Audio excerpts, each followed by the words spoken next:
Dis-moi. Je vais poser des questions, puis tu réponds. Voilà. Ouais. Il faut que tu me passes le micro.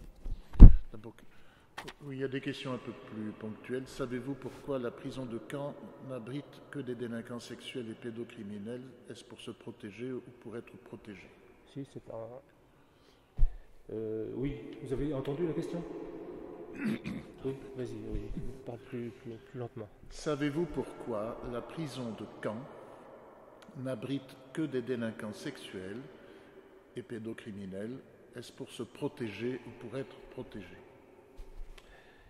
Bien, effectivement, et c'est une des choses que j'estime assez intelligente de l'administration pénitentiaire en France, alors que par ailleurs je la critique assez facilement. Il se trouve que les délinquants qui sont repérés comme des délinquants sexuels, en France on les appelle les pointeurs. Quand ils sont repérés comme tels, dans les prisons lambda, ils sont persécutés par les autres. Je crois que ce n'est pas spécifique à la France. Et donc souvent, effectivement, les hommes que j'ai vus au centre pénitentiaire de Caen me disaient c'était l'horreur. Les 2 ans que j'ai passés en maison d'arrêt, avant d'arriver ici, c'était l'horreur. Je n'osais pas sortir dans la cour, encore moins aller dans certains endroits, parce qu'on risquait de me casser la figure, de m'insulter, toutes sortes de violences. Alors l'idée de l'administration pénitentiaire, c'est de les regrouper dans un même lieu, car il y a ainsi une sorte de neutralisation qui s'obtient, si vous voulez. Comme ils savent qu'ils sont pratiquement tous là pour des raisons qui se ressemblent, alors après il y a un degré de gravité plus ou moins important, mais malgré tout, ce sont toujours des affaires qui se ressemblent. Donc du coup, cette violence les uns par rapport aux autres disparaît quasiment toujours. Et l'atmosphère était plutôt paisible dans l'ensemble. Il pouvait arriver que les détenus soient violents l'un envers l'autre, mais c'était finalement très rare. Donc voilà la raison. Merci. Alors il y a au moins 2 questions qui se recoupent sur l'absurdité du monde carcéral, qui, dit-on, rend la quête de sens encore plus indispensable pour se sauver de la folie ou du désespoir. On ajoute, comment concevoir de compenser un mal par un autre mal? Le mal de la prison peut-il compenser le mal commis? Dans le même sens, la machine judiciaire est une formidable machine à broyer l'humain, à déshumaniser le détenu. On ajoute, si à la suite du pape François dans Fratelli Tutti, nous pouvons leur donner un peu de dignité, nous réussissons quelque chose de très chrétien. Voilà.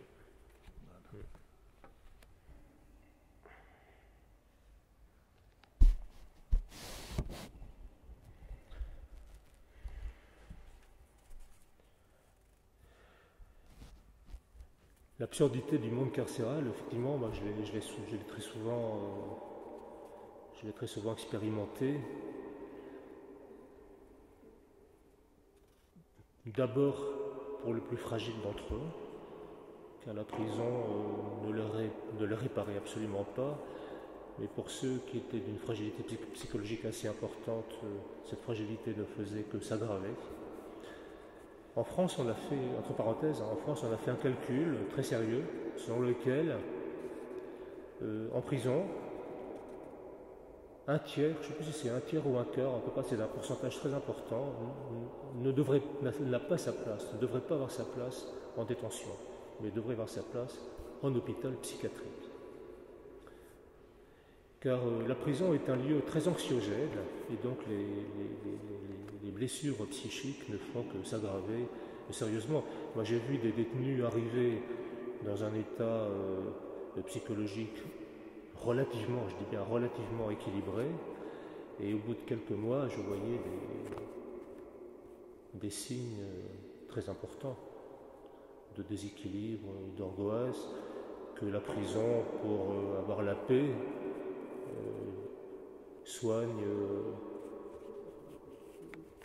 en les abrutissant de tranquillisants et de toutes les sortes d'antidépresseurs que vous voulez.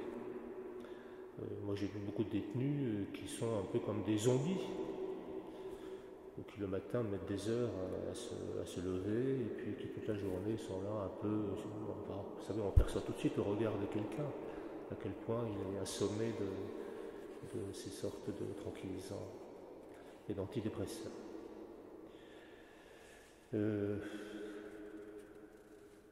Bien sûr, il y a une absurdité là-dedans. Moi, cette absurdité, je l'ai aussi beaucoup ressentie, j'y ai fait allusion tout à l'heure, dans le fait que c'est pas bien souvent ce que j'appelais les humiliations. J'en ai dit un mot quand j'ai évoqué le respect qui manque bien souvent. Des humiliations qui ne servent à rien, des interdictions ou des autorisations qui sont censées avoir été données puis qui au dernier moment sont retirées, comme pour rappeler aux détenus, l'autorité c'est nous qui l'avons, ce n'est pas toi. Notamment pour des permissions de sortie, toutes sortes de choses, qui finissent par désespérer le détenu et à le révolter intérieurement. Et souvent, moi j'étais aux prises avec ce découragement, ces révoltes, en me disant je serai à sa place, je serai pareil, probablement. Se sauver de la folie ou du désespoir.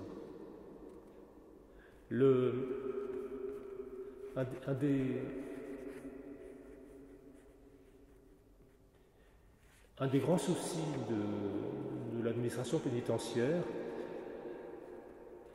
et à propos duquel la direction de l'établissement où j'étais faisait appel à nous, aumôniers, c'était une crainte panique des suicides. Un jour, la directrice, qui pourtant, à laquelle j'ai fait allusion tout à l'heure, celle qui est restée 6 ans, en marquant son hostilité, m'a fait venir un jour dans son bureau et en me disant « Là où j'attends quelque chose de vous, entre parenthèses tout de même, c'est de nous signaler si vous sentez qu'un détenu a des projets de suicide. » Ben oui, parce que tout de même, vous les écoutez, tout ça, bon, pas trop envie qu'on écoute tout ce qu'ils avaient besoin de nous dire, mais bon, quand même, disant, il se peut que vous entendiez certaines choses qui vous font penser qu'il a envie de passer à l'acte suicide. Bon. Donc, j'étais très flatté de cette mission importante. Bon, excusez-moi d'avoir le sourire parce que c'est tellement grave par ailleurs, mais je pense à cette femme qui m'a souvent exaspéré. Et je vais vous dire ce qui m'est arrivé. Quelque temps après, donc je repère chez un détenu qui avait effectivement des signes d'un projet proche de suicide. Plusieurs éléments me faisaient penser. Quelqu'un qui s'enfonce de plus en plus. Et on le repère à tout un tas de signes, notamment dans le fait de ne plus entretenir du tout sa cellule, de se nourrir n'importe comment, de ne plus se laver, de complètement se laisser aller. Et puis des propos très désespérés. Donc fort de cette mission donnée par la directrice, je vais la voir, et alors elle me remercie, hein, très bien. Et voilà que ce malheureux détenu, à propos duquel j'avais signalé l'éventuel projet de suicide, se plaint à un petit groupe dans lequel je me trouvais quelques jours après en me disant « Je ne sais pas ce qui se passe, depuis quelque temps, toutes les nuits, chaque demi-heure, un surveillant, un gardien donc de prison, ouvre précipitamment la porte de ma cellule, allume la lumière pour voir si je ne me suis pas pendu. » Vous imaginez la situation. Je ne sais pas comment ça se passe, en tout cas, c'est comme ça que ça se passe en France. Voilà. C'est le moyen qu'on a d'empêcher quelqu'un de se suicider. Alors quand en plus ces hommes ne dorment plus, ça fait partie de la pathologie dans laquelle ils sont, ils n'arrivent plus à dormir, et quand les malheureux arrivent un petit peu à tomber dans le sommeil, la porte s'ouvre, grande lumière, que se passe-t-il? Et j'entendrai, peut-être jusqu'à la fin de mes jours, ce malheureux détenu dire « Mais qui a donc pu aller signaler à la direction que j'avais éventuellement un projet de me suicider ?» Bon, j'ai dit « On ne m'y reprendra plus. » Et donc plus jamais je ne suis allé signaler un éventuel projet de suicide. Par contre, je raconte dans mon livre, ça m'est arrivé plusieurs fois, mais sans en référer, peut-être trop près du micro, je sais pas. Ça m'est arrivé plusieurs fois, sans en référer du tout à la direction, d'essayer de dissuader un détenu de se suicider. En essayant, vaille que vaille, de chercher, de trouver avec lui des raisons de vivre encore et d'espérer. Voilà, souvent c'est une tâche ardue qu'il faut prendre et reprendre. On a l'impression qu'on est arrivé à quelque chose, et puis ça retombe, et puis il faut repartir à la tâche, essayer de te raccrocher à un projet. Certains détenus arrivent à donner du sens un peu à leur présence en prison en ayant un ou deux projets intelligents, qui peut être par exemple un projet de formation. Il y a des possibilités, surtout dans des prisons de longue peine comme celle-là, ce qu'on appelle l'école à la prison, passer un diplôme, se spécialiser dans une langue étrangère, que sais-je, ou acquérir, il y a aussi des possibilités de se former pour des métiers manuels. Bon, donc se dire, je ne perds pas tout à fait mon temps, j'apprends quelque chose, qui est un petit peu valorisant. Voilà, s'engager dans telle ou telle activité de la prison qui rend qui éloigne un petit peu du détenu l'impression d'absurdité de sa présence dans cet endroit. Alors le pape François, s'il y avait la suite du pape François dans Fratelli Tutti, nous pouvons leur donner un peu de dignité. Bien, c'est bien ça dont j'ai voulu parler tout à l'heure quand je vous ai parlé du respect.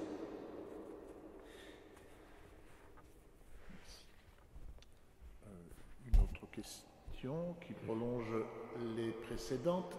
Ce chemin d'humanité que vous ouvrez dans cet univers de mort tel que vous l'avez défini, peut-il aussi avoir des répercussions auprès des gardiens de la direction, ça on en a déjà parlé, la directrice, non? Des psychologues, voire du monde politique? Est-ce qu'il y a un impact autre que sur les détenus? Attends, redonne la feuille. Ouais.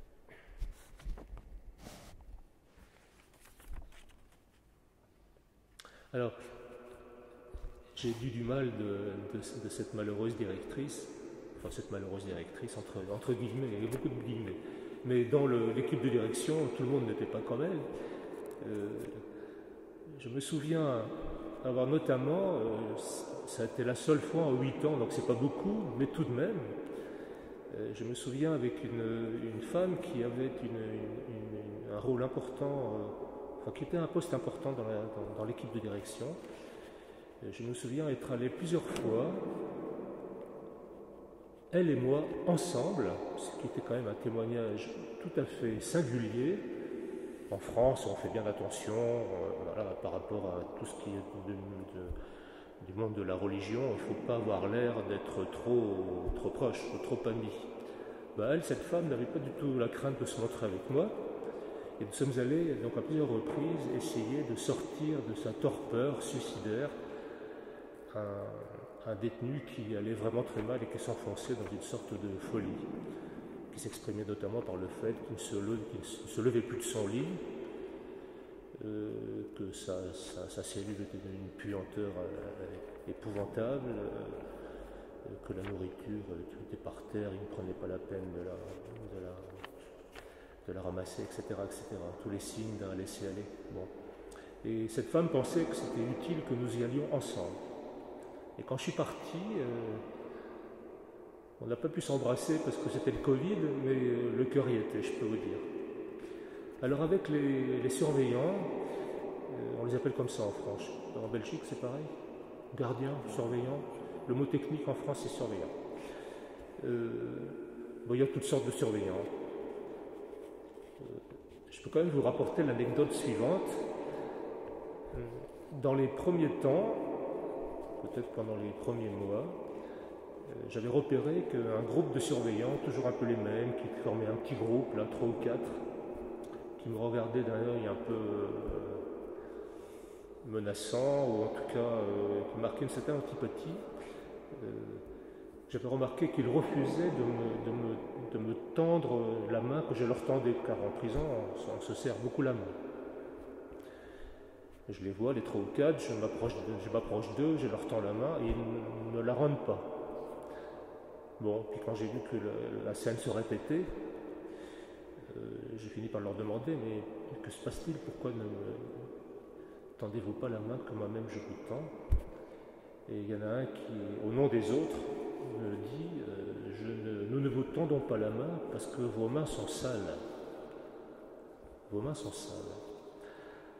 Je peux vous dire que ce n'était pas agréable à entendre, d'autant que depuis quelques années en France, on est quand même beaucoup dans des histoires des prêtres pédophiles.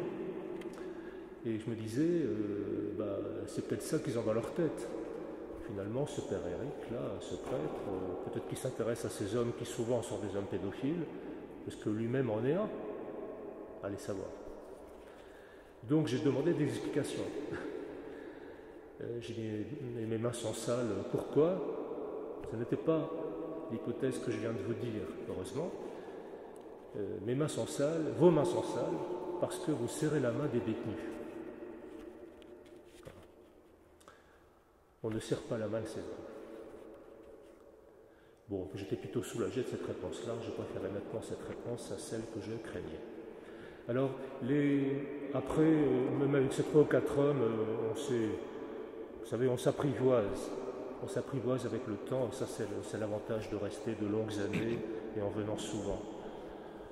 On s'apprivoise, on finit presque par avoir des petits gestes d'amitié, etc. Mais en France, peut-être beaucoup plus qu'en Belgique, il y a une méfiance par rapport à tout ce qui représente le monde religieux. Il ne faut pas avoir l'air. Moi, souvent, les seuls surveillants avec lesquels j'ai eu véritablement des conversations qui tournaient autour de la foi, c'était quand le surveillant se trouvait seul avec moi. Parce que les circonstances faisaient qu'il était seul, qu'il n'y avait pas le regard des autres, qui disaient « Ah tiens, toi aussi, tu es catho, tout ça, tu y crois, toutes ces... Hein, » je passe le mot. Bon. Voilà. Alors, ce qui est intéressant et en même temps très attristant, c'est que c'est arrivé plusieurs fois que des surveillants me disent « On nous interdit de trop fraterniser avec les détenus. » Au niveau de la direction. On nous interdit, il faut marquer vos distances avec eux. Ordre venant d'en haut. Ce qui est absurde, absolument absurde. Et quelques-uns m'ont dit parfois, c'est absurde parce que nous sommes évidemment, c'est nous qui vivons avec eux tout le temps. Dans les coursifs, tout ça, ils se croisent. Et donc, me disait-il, s'il y en a un qui va vraiment pas bien ou qui a particulièrement besoin d'être entouré, d'être consolé, vous savez, par exemple, un détenu apprend la mort d'un proche. Bon, alors en plus, on apprend la mort d'un proche, mais je n'y étais pas. Ma mère est morte, je n'y étais pas. Je demande l'autorisation d'aller aux obsèques de ma mère, mais l'autorisation ne m'est pas donnée. Enfin bon, tout ça fait beaucoup de désespoir. Et donc, le surveillant dit, mais on peut, à la limite, les consoler un peu, les aider, tout ça. Bon. Mais ce n'était pas recommandé, il fallait marquer la distance. Certains le faisaient quand même. Mais ce n'était pas encouragé, en tout cas, comme attitude, malheureusement. Alors, les gardiens, la direction, les psychologues, on n'avait pas tellement de contact avec les psychologues, malheureusement. Le monde politique, alors là, je n'en sais absolument rien.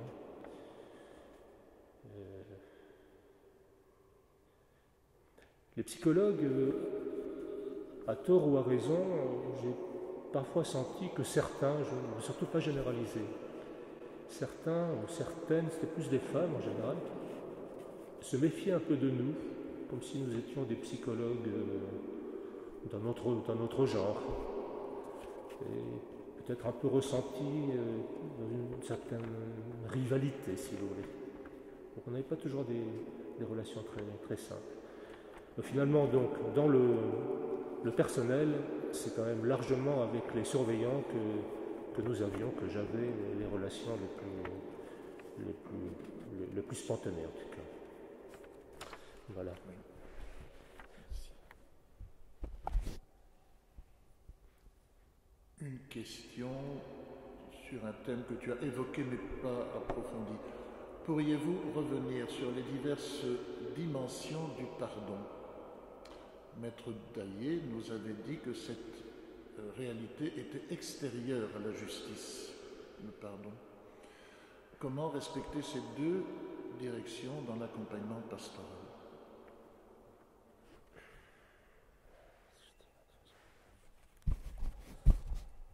Maître Daillé, c'est un des conférenciers des semaines là en toi, en plus. Ah, d'accord. Enchanté.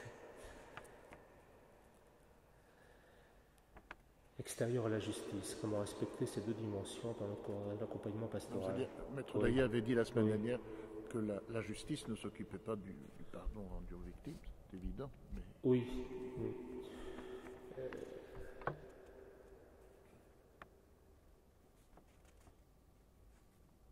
J'ai souvent constaté que le pardon avait des dimensions diverses. J'ai rencontré des détenus qui considéraient qu'ils étaient absolument impardonnables. J'en discutais un jour avec l'un d'entre eux, avec lequel j'avais un lien particulier. Et je lui disais, enfin, on était un peu autour de cette question, peut-être un jour arriveras-tu à te pardonner à toi-même le mal que tu as fait? Lui, c'était un acte de pédophilie sur sa fille. Et il jugeait qu'il était impardonnable, et c'était assez singulier comme réflexion, mais en même temps, je comprenais ce qu'il voulait dire. Se pardonner à soi-même le mal qu'il avait fait à sa fille était ressenti par lui comme une facilité. Ça serait trop facile de se pardonner. Et j'avais comme l'impression que son chemin de rédemption passait notamment par cette souffrance de ne pas envisager de se pardonner. Je ne sais pas si vous comprenez ce que je veux dire. Alors après,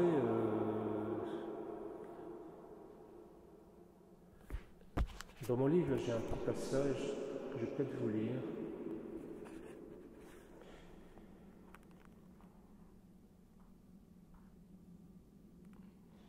C'est un petit chapitre que j'ai intitulé « Je me flagelle ».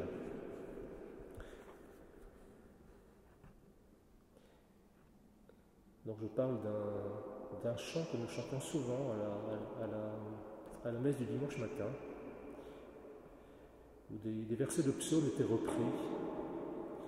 Je vous lis ces versets, parce que ces paroles frappaient beaucoup certains de ces hommes. Dieu entend ma plainte, exauce ma prière. Des terres lointaines, je t'appelle quand le cœur me manque. Tu me conduiras jusqu'au rocher trop loin de moi, car tu es pour moi un refuge face à l'ennemi. Ce sont des petits bouts de psaumes qui ont été mis ensemble. Des terres lointaines, je t'appelle quand le cœur me manque. On songe évidemment à l'enfant prodigue de la parabole, tandis qu'il était encore loin, son père l'aperçut. Mais c'est également le pardon à soi-même. Pour y arriver, la distance semble si longue. Je ne me le pardonnerai jamais. L'autre jour, Didier, et c'est à là que je voulais en venir parce que c'est intéressant, je trouve, un détenu que j'ai appelé Didier, qui connaît le sens des mots, me faisait cette réflexion. J'assume, mais je n'accepte pas. C'est intéressant comme expression. J'assume, et je n'accepte pas, entre parenthèses, ce que j'ai fait. Voulant être sûr de comprendre, je lui demandais qu'il m'explique. Et il me l'a écrit.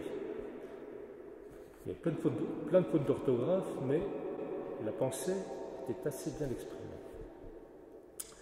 Et voilà ce que m'a écrit Didier, la fois d'après, quand je suis allé le revoir. Assumer une chose est différent de l'accepter. J'assume ce que j'ai fait, car il le faut. C'est moi qui ai fait ce que j'ai fait. Peu importe l'état, les raisons, le conscient, l'inconscient, la perception ou la non-perception de ce qui se passe, l'intention ou la non-intention. Le résultat est là et il faut assumer. Mais j'ai encore du mal à accepter que c'est moi qui suis responsable. Parce que cela ne me représente pas, cela ne définit pas la personne que j'étais et que je suis. Accepter d'avoir fait du mal est extrêmement difficile. Au fur et à mesure du travail avec les psychologues, qui, entre parenthèses, avaient fait beaucoup de bien, j'ai beaucoup appris sur la compréhension des actes, la raison première, ce qui m'y a amené, pourquoi, à ce tournant de ma vie. Mais ce pourquoi m'est en partie encore inconnu. Et c'est peut-être là que l'acceptation est incomplète. Et il termine par cette question: aurai-je un jour la réponse? Arriverai-je à accepter totalement et donc à me pardonner à moi-même et vivre? Tout à l'heure, je vous parlais de la vie, des forces de vie qu'il faut prendre pour se relever, vivre. Il arrive aussi que le pardon à soi-même soit inconcevable.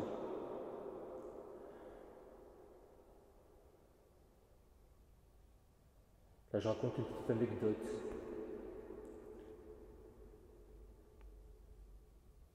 Alain, un détenu que j'appelle Alain, prononça un jour le mot flagellation. Une fois de plus, alors que je frappais à la porte de sa cellule, en milieu d'après-midi, je compris à son visage tout chiffonné que je venais de le réveiller, en plein après-midi, alors que l'après-midi, ils avaient une large possibilité d'aller et de venir et de vaquer à des activités. Et je m'inquiétais qu'il se réfugie ainsi dans le sommeil, ne s'engageant par ailleurs dans aucune activité qui apporterait un peu d'intérêt à sa vie. Donc je engage un petit peu la conversation et il me répond: je me flagelle. Je me flagelle, me répondit-il en guise d'explication. C'est-à-dire, je fais en sorte d'avoir une vie nulle, je ne mérite pas autre chose. Comment oublier ce mot tout à fait inhabituel? Où était-il allé le chercher?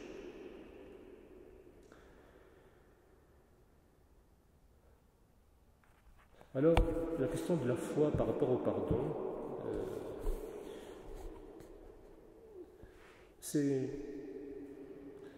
on sent bien qu'il y a différents niveaux, si vous voulez. Moi, j'ai souvent rencontré des détenus qui me disaient: je crois au pardon de Dieu au niveau de l'intellect. Ben, j'y crois, ça fait partie du message chrétien, mais en fait, ça ne me descend pas dans mon cœur. Un jour, j'ai noté cette réflexion de l'un d'entre eux. Dans ma tête, je sais que Dieu m'a pardonné, mais mes tripes disent le contraire. Et mes tripes disent le contraire. Les tripes, c'est-à-dire le plus profond, le pardon qui n'irrigue pas cette terre-là. Alors se pardonner au soi-même, croire au pardon de Dieu, tout cela est compliqué, ça ne peut se faire que dans un chemin, petit à petit, je pense. Mais pour beaucoup d'entre eux, un pardon réel ne se produira jamais. Mais une partie du chemin aura pu se faire.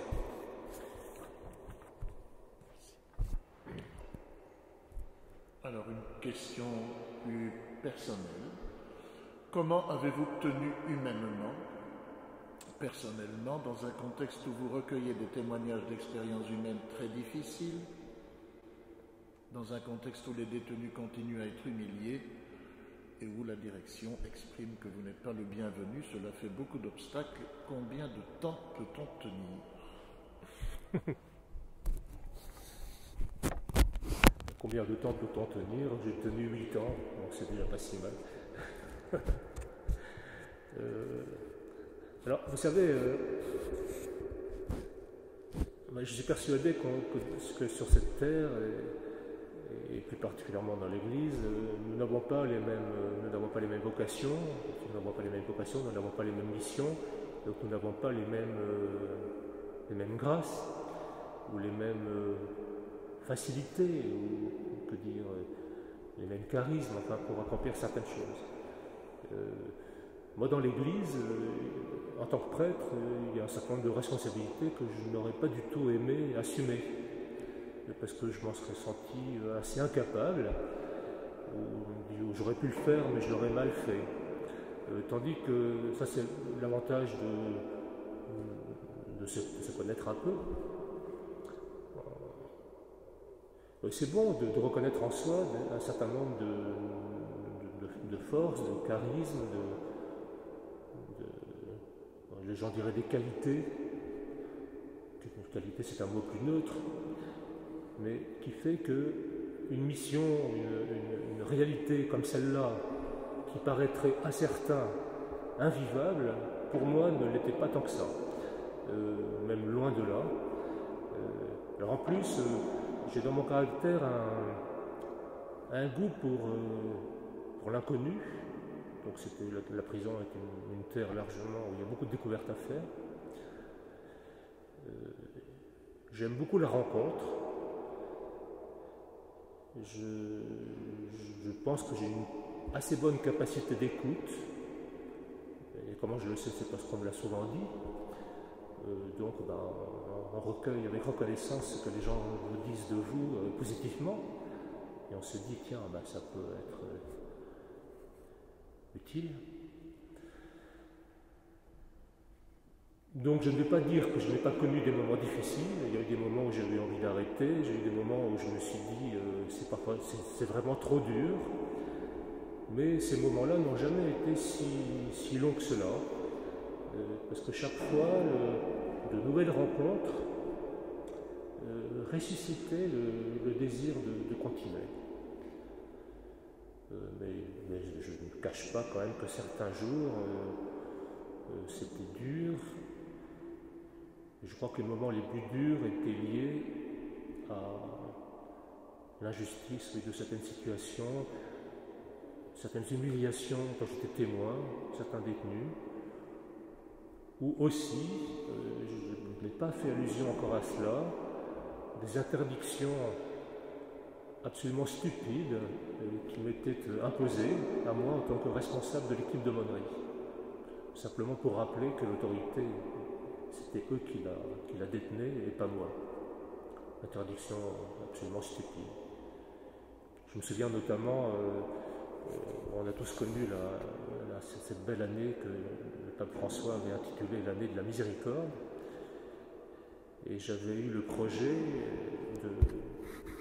d'apporter, pour qu'on la mette dans notre chapelle. En France, je ne sais pas si vous avez fait la même chose en Belgique, hein, il y avait des espèces de bannières, on appelait les bannières de la miséricorde, où il y avait un personnage qui étreignait un autre. Ça faisait un peu penser à la fois au père de l'enfant prodigue qui accueille son fils qui revient, ou bien peut-être à d'autres scènes de l'Évangile. Bref, c'était une très belle bannière et j'avais imaginé le coin de notre chapelle où on pourrait la suspendre pour les quelques mois de l'année de la miséricorde. J'obtiens l'autorisation, tout va bien, mais oui, tout à fait. Et au moment où je veux la passer à travers la frontière, où on circule, on vérifie qu'on n'a pas des choses interdites dans le sac, etc. Il y a toujours un passage, je n'ai pas fait allusion à ça, mais ça rend l'entrée en détention toujours un peu lourde.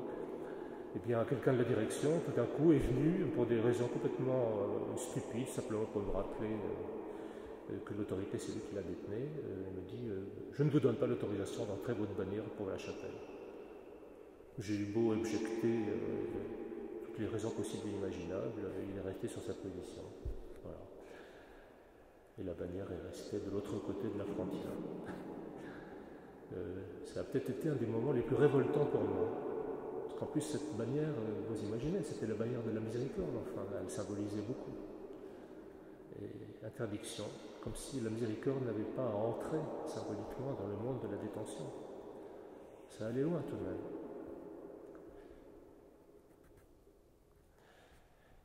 Et puisqu'on parle de la miséricorde et qu'il reste encore un petit peu de temps, je voudrais simplement faire allusion au fait qu'on a eu aussi parfois des autorisations bienvenues Et pendant cette année de la miséricorde, le pape François avait décrété que, je crois que c'était le dernier dimanche, serait le dimanche pour les détenus, le dimanche de la miséricorde pour les détenus.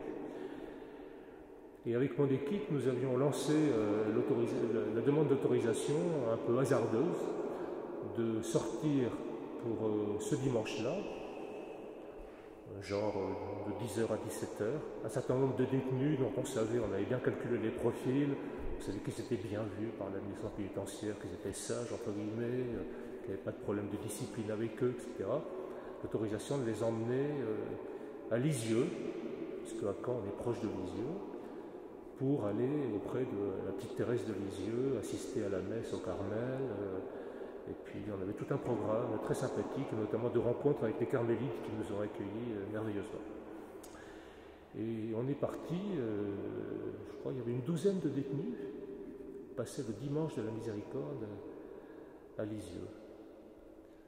Et je me souviens du témoignage de l'un d'entre eux, que j'ai recopié d'ailleurs en partie dans mon livre. L'un d'entre eux écrit que notamment quand ils se sont retrouvés dans la chapelle du Carmel de Sainte-Thérèse, mélangés à tout le monde, au milieu des pèlerins, ça a été quelque chose d'extraordinaire, surtout qu'en plus c'était moi le célébrant, et alors au début de la célébration, je me suis présenté, puis j'ai dit à toute cette foule de pèlerins, qui étaient très nombreux, je dis, voilà qui je suis, voilà en raison de quoi je suis là aujourd'hui parmi vous, et je suis venu aujourd'hui, et puis j'explique ce que je viens de vous dire. Et donc je dis aux gens, et parmi vous se trouve une douzaine de détenus qui viennent du centre pénitentiaire de Caen. Et le détenu qui raconte ce moment dit que ça a été un moment extraordinairement émouvant parce que personne ne s'est retourné pour dire « Oula, c'en est peut-être un », vous voyez, personne. Qui est mon voisin? Il dit personne, tout le monde a écouté ça, et il dit on s'est senti, c'était un moment de grâce infinie, on était comme tout le monde. On était acceptés au milieu des pèlerins de Lisieux, pèlerins parmi les pèlerins. Voilà, le dimanche, c'est un très, très grand souvenir. Ouais.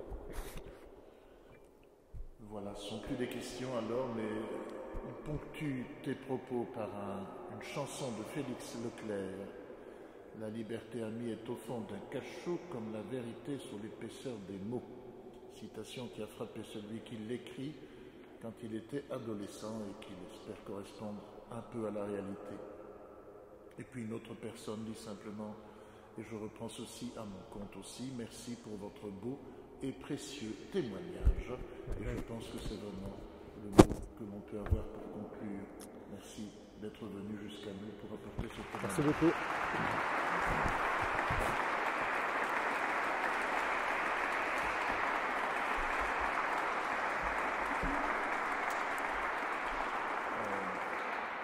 C'est ainsi que se concluent ces trois conférences de carême qui étaient consacrées cette année.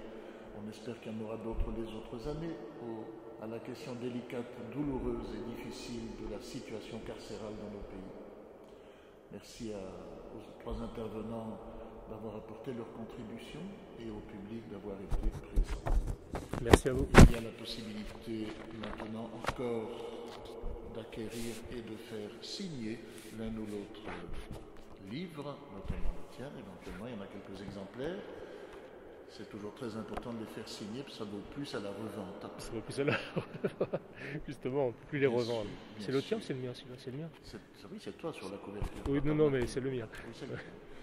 Merci. Et il y a aussi des paniers où vous pouvez mettre une offrande, parce que cette participation libre offre. Merci à vous. Merci beaucoup à vous tous.